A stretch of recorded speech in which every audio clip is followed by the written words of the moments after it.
Rhett Clark, test rider for SnoWest magazine, up here riding all the 2022 model snowmobiles.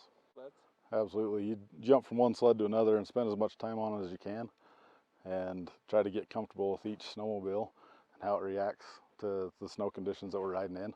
But I try to take off from doing photos and go for a ride and try to spend as much time on each model as I can. Most of the time you know what sled you're on just by the way it reacts. It's amazing how you can ride different brand snowmobiles and they can feel so different but accomplish the same thing. But as far as track length, once in a while you get surprised. You look back and think you're on a shorter one or think you're on a longer one, and it's not what you expect.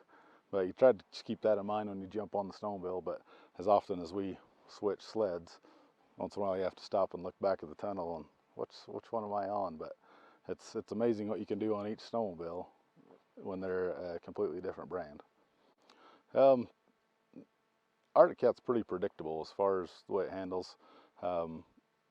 It's always amazing to me how well that track works on the Alpha, and you can let off and get right back on the gas, and that track just gets traction. It finds traction. The deeper the snow, it seems the better that track works. Polaris, if we're going with the turbo, that's absolutely a surprise right there.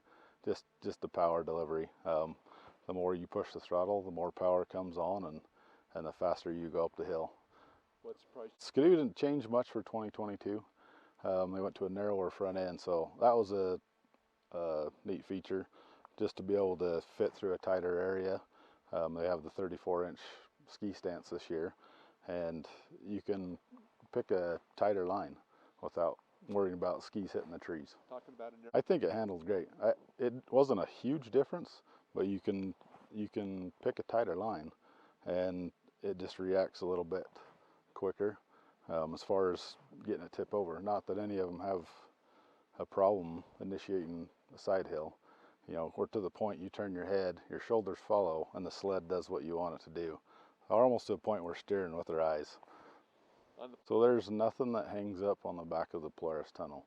It's tapered inward and tapered up, so there's no drag. And then with the shortened tunnel, the slash, you have a shorter snow flap. So there's really nothing there to cause resistance to slow you down. The shorter track, the 155, and you get it on its end, it's pretty playful. The Chaos as well. The Chaos is a little more reactive chassis and suspension, and you can fill that back in, just keep plugging away. There's nothing that really feels like it drags or hangs up on the back of the snowmobile. It works great. That monorail, it's just one beam, and so the track will react to the terrain that you're riding over, and it flexes enough that it finds traction. Like I was saying before, you find traction everywhere, whether it's tipped on its side or pointing straight up. That track just works great.